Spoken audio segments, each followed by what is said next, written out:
तो रुक करते हैं अगली खबर की ओर। अगली खबर है छिपाबड़ोद से। आपको बता दें छिपाबड़ोद के अंदर सरकार की मिलीभगत से किसानों की क्लेम राशि को लेकर 11 दिसंबर को रेल रोको आंदोलन का किया जाएगा आगाज। तो केंद्र सरकार किसान विरोधी है, ऐसा मैं सुना। इसमें कोई दो राय नहीं है। केंद्र सरकार किसान विरोधी है, घोर किसान विरोधी है। किसान को हत्या करने पर मजबूर करने का पहला कारण केंद्र सरकार है। केंद्र सरकार की जो नीतियां हैं वो कॉरपोरेट की है। मैं समझता हूं कि कॉरपोरेट ही केंद्र सरकार है। केंद्र सरकार का कोई मायना नहीं है, उद्योगपतियों का मायना है। प्रदेश के मुख्यमंत्री का भी तो कोई फर्ज बनता होगा। प्रदेश का मुख्यमंत्री और केंद्र सरकार दोनों मिले हुए हैं। दोनों मिलकर बीमा कंपनी से पैसे ले रहे हैं और दोनों चुनावी कैंपेन की तैयारी कर रहे हैं। जब 7 लाख करोड़ बीमा कंपनी किसानों से खा सकती है तो 100-200 करोड़ इनको भी दे सकती है। दोनों मिले हुए हैं। देश के कांग्रेस के बड़ा नेता राहुल गांधी जी राजस्थान में भारत जोड़ो यात्रा के तहत आ रहे हैं, तो क्या आप वहाँ जा सकते हो? देखो जी, हमें वहाँ जाने की जरूरत नहीं है। गप्पू और पप्पू दोनों ही एक है। गंगाधर ही शक्तिमान है। भारत कब टूटा था जो जोड़ेंगे? अगर भारत को जोड़ना है तो अफगानिस्तान, पाकिस्तान, बांग्लादेश इनको जोड़ा जाए। भारत कहाँ टूटा जो जोड़ेंगे? और वो जोड़ते हैं तो पहले राजस्थान को जोड़े। उनकी सरकार ने जो घोषणा की है उस घोषणा के परिचायक बने और पहले अपनी बातों को माने, अपनी खुद की घोषणा को माने। उसी पप्पू ने हमसे कहा था कि 8 दिन में मेरी सरकार बनने के उपरांत मैं किसानों का 2-2 लाख का कर्ज माफ़ करूंगा। क्या किया? अगर नहीं किया तो आप समझ सकते हो कि गप्पू और पप्पू एक है। कहीं ऐसा तो नहीं है आप धरने के माध्यम से आने वाली विधानसभा चुनाव की तैयारी कर रहे हो? इसमें कोई दो राय नहीं है। मैं तो नहीं कर रहा हूं, पर इसमें कोई दो राय नहीं है कि अगर किसान के बेटे को किसी भी राजनीतिक पार्टी ने टिकट नहीं दिया तो हम स्वतंत्र प्रतिनिधि उतारेंगे। इसमें कोई दो राय नहीं है। आप ये धरना जगह दिया है, इसको अगर आप जो भी देते तो कैसा रहता? हमारी हमेशा जिम्मेदारी रही है। हम लोकतांत्रिक तरीके से हर दृश्य को करते आए हैं। एसडीएम साहब के बंगले के सामने जगह कम है और किसानों का आना जाना रहा है। वहाँ से आवाम आती जाती है, एम्बुलेंसों का निकलना रहता है। किसान कभी भी ज़्यादा इकट्ठे हो सकते हैं। किसी भी व्यवस्था को अव्यवस्थित करना हमारी जिम्मेदारी नहीं है। हम जब ही करेंगे जब आखिरी हमारी लड़ाई रहेगी। और अब हमारी आर पार की लड़ाई है। आगे देखा जाएगा किस प्रकार का क्या दृश्य रहेगा। आपने 15 दिन तक भूख हड़ताल की, लेकिन आपकी सेहत पर कोई असर नहीं पड़ा है। इसका क्या कारण है? ऐसी कौन सी शक्ति आपके पास? ये मनोबल है किसानों का। 15 दिन की भूख हड़ताल में मेरा 8 किलो वजन कम हुआ। ऐसा नहीं है कि सेहत पे फ़र्क नहीं पड़ा। बाकी मेडिकल है, मेडिकल इस बात की जानकारी रखता है कि मैंने भूख हड़ताल के दृश्य में क्या किया, क्योंकि ये मेडिकल विभाग से आप जानकारी लीजिए। दूसरी बात मेरी सेहत की, तो जिनको हम आदर्श मानते हैं भगत सिंह जी, उन्होंने तो कई दिनों तक भूख हड़ताल की अंग्रेजी सल्तनत के बीच में। तो मेरी भूख हड़ताल तो नगण्य मात्र थी। क्या वजह रही कि आपके धरने में कांग्रेस नेता ज़्यादा दिखाई दिए, बीजेपी के बहुत कम थे? ऐसा कुछ नहीं है। हमारे धरने में हर वो किसान क्रांतिकारी आया जिसको किसानों की समझ थी। वो कांग्रेस के भी नेता थे, बीजेपी के भी नेता थे।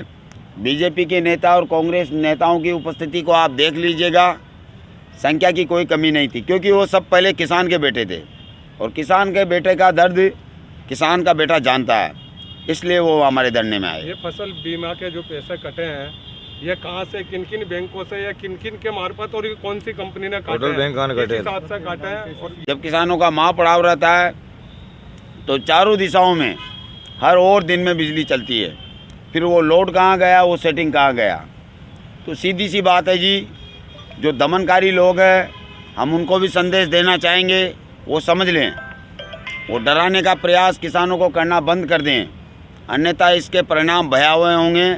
उनको गाँवों में आने में समस्याएं हो जाएगी। हम आज सांकेतिक रूप से विरोध कर रहे हैं, कल हमारा विरोध उनसे झेला नहीं जाएगा। हम किसान हैं, हम क्या क्या कर सकते हैं ये दुनिया ने देखा है। हम किसान हैं, हम पटरियों को 15-15 किलोमीटर तक उखाड़ सकते हैं। हम किसान हैं, कई महीनों तक रेलवे को जाम कर सकते हैं। हम किसान हैं, दिल्ली को चारों तरफ से घेर सकते हैं। हम किसान हैं, हमारा बच्चा फौज में एक सशस्त्र प्रहरी की तरह रात दिन खड़ा हुआ है और उसका बाप खेतों में खड़ा हुआ है। सरकारों को समझना होगा, अगर वो निरंतर किसानों का दमन करेगी तो इसके परिणाम फिर इससे उलट ज़्यादा भयावह होंगे। सरकारें हमारा दमन करने का प्रयास कर रही है, शासन प्रशासन हमें धमकियाँ देता है। यहाँ की नगर पालिका बार बार इस प्रकार का हमारे साथ दोयम दर्जे का व्यवहार कर रही है। कल यहाँ पांडाल के बगल में एक गाय मर गई थी, हमने कई बार नगर पालिका को अवगत कराया। उन्होंने कहा भाई प्रताप सिंह सिंघवी जी से कहिए, अगर वो कहते हैं तो गाय फेंकते हैं, अन्यथा नहीं। फिर हमने पुलिस विभाग को अवगत कराया, उन्होंने जैसे तैसे व्यवस्था कराई और ये सुबह गाय गई। यहाँ सीधा सा सिस्टम है, एमएलए ने दुराचार मचा रखा है। कम से कम 10 गिट्टी क्रेशर फर्जी चल रहे हैं। वो जो 10 गिट्टी क्रेशर फर्जी हैं वो किसके हैं? हर तरफ हाहाकार है, पब्लिक त्रस्त है, डराया जा रहा है, धमकाया जा रहा है। खाद उसी रोज़ बढ़ता है जिस रोज़ किसान यहाँ बैठता है, किसान अपनी मांगे रखता है, उसी रोज़ खाद बढ़ता है। किसी भी दुकान पर स्टॉक मेंटेन नहीं है। यहाँ के किसी भी खाद के व्यापारी की दुकान पर आपको स्टॉक नहीं मिलेगा। आप मीडिया बंधुओं से मेरा निवेदन है, हर खाद की दुकान पर जाकर इसकी जानकारी लिए। किसी भी दुकानदार ने अपना स्टॉक मेंटेन नहीं कर रखा है, इसका सीधा सा मतलब है कि कालाबाजारी जोरों पर है। और उस कालाबाजारी का एक हिस्सा यहाँ के एमएलए को जाता है। अगर एमएलए को वो हिस्सा नहीं जाता तो शायद कालाबाजारी नहीं होती। एक एमएलए की जिम्मेदारी होती है कि क्यों भ्रष्टाचार हो रहा है। एक एमएलए की जिम्मेदारी होती है कि पटवारी हमसे 200 रुपये किस लिए ले रहा है। क्या एमएलए को पता नहीं है कि यहाँ क्या हो रहा है? हमारी मांगे अब बढ़ चुकी है। हमें एक समतामूलक समाज का निर्माण करना है और उस समतामूलक समाज की दृष्टि में हम छबड़ा तहसील से जानना चाहते हैं, यहाँ की नगर पालिका से जानना चाहते हैं और उस एमएलए से भी ये जानना चाहते हैं। आपने बड़े बड़े समुदायों को और नगर ने छोटे से छोटे समुदाय को यहाँ छात्रावास उपलब्ध कराया, फिर उन 38 जातियों ने ऐसा क्या बिगाड़ा, वो कंप्लेंट लाना दूँगे, उन 38 जातियों ने ऐसा क्या बिगाड़ा कि उनको मत का अधिकार नहीं है? क्या उनकी लोकतंत्र में हिस्सेदारी नहीं है? क्या वो टैक्स पे नहीं करते? क्या वो किसी भी वस्तु का विनिमय नहीं करते? तो आपको समझना होगा, डिवाइड एंड रूल, फूट डालो और राज करो। वो लोग हम में फूट डाल रहे हैं, हमें बांट रहे हैं और हम पर राज कर रहे हैं। मैं आपको बताना चाहूँगा क्रमबद्ध तरीके से भील समाज, सहरिया समाज, आहिर समाज, मेघवाल एरवाल समाज, मेहता समाज, सेन समाज, धोबी समाज, केवट समाज, कुशवा समाज, राजपूत समाज, गाडिया लोहार समाज, ओझा पांचाल समाज, राव समाज, खारवाल समाज, चंदेल समाज, हरिजन समाज, कंजर समाज, सांसी समाज, बैरागी समाज, कुमाऊं समाज, सिख समाज, मेहर समाज, बंजारा समाज, कोली समाज, चौरसिया समाज, पारेता समाज, जाट समाज, नाथ समाज, कुमार समाज, सिंधी पंजाबी समाज, दर्जी छिपा नामदेव समाज, खटीक समाज, मालव समाज, गोट सिल्क समाज और भी 1 2 4 जो भी जातियाँ हैं, हो सकता है हमारी नज़र में नहीं आई हो, पर काफ़ी समुदाय ऐसे हैं जो आबादी के घनत्व में जैन समाज से ज़्यादा है। फिर ऐसा क्यों है कि जैन समुदाय को 2-2 धर्मशालाएँ हैं, 2-2 छात्रावास के नाम से अलॉटमेंट है? ऐसा कौन सा कारण है जो इन समुदायों की हज़ारों में संख्या है? हज़ारों में संख्या होने के उपरांत भी आज दिन तक इनको छात्रावास नहीं मिला।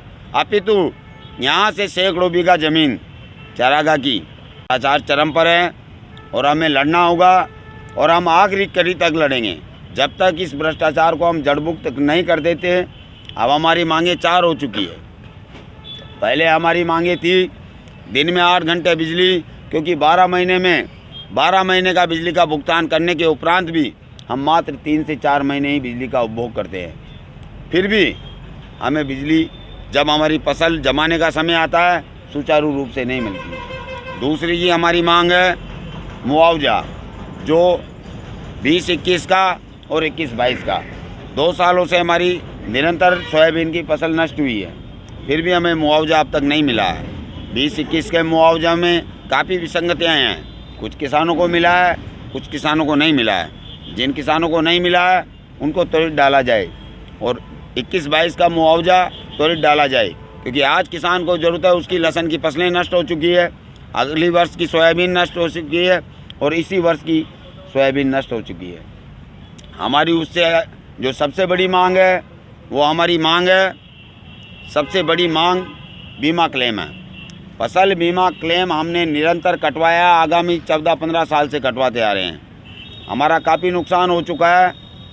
बीमा कंपनी से या तो सरकारें या स्थानीय एमएलए मिला हुआ है, क्योंकि एमएलए ने एक बार भी विधानसभा में क्वेश्चन पुटअप नहीं किया।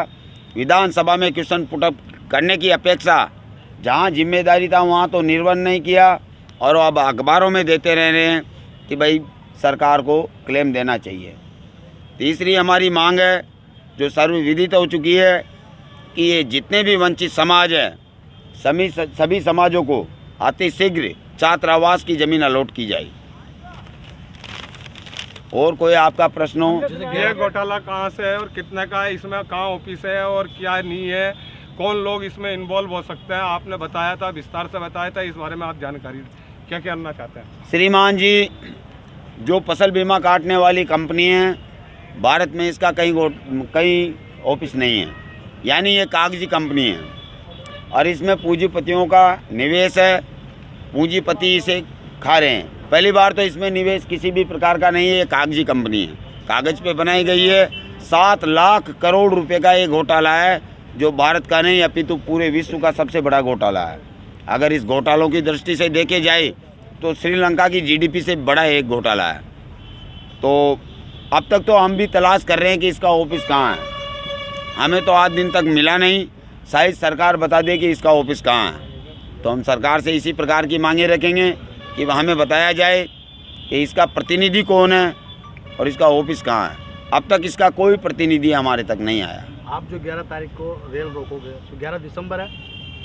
हाँ, 11 दिसंबर। तो उस दिन रोड भी रोकोगे क्या? अब देखो, हमारा फैसला हमेशा जाजम पर होता है। जिस प्रकार मैंने 8 तारीख की कहा था, जाजम ने फैसला 11 तारीख का लिया, इसी प्रकार हमारा फैसला जाजम पर होता है। अभी हमारा रेल रोको आंदोलन है। अगर जाजम ये कहेगी कि हमें रोड रोकना तो हम रोड भी रोकेंगे, जाजम कहेगी कि प्लांटों को शट डाउन करना है तो हम प्लांटों को शट डाउन भी करेंगे।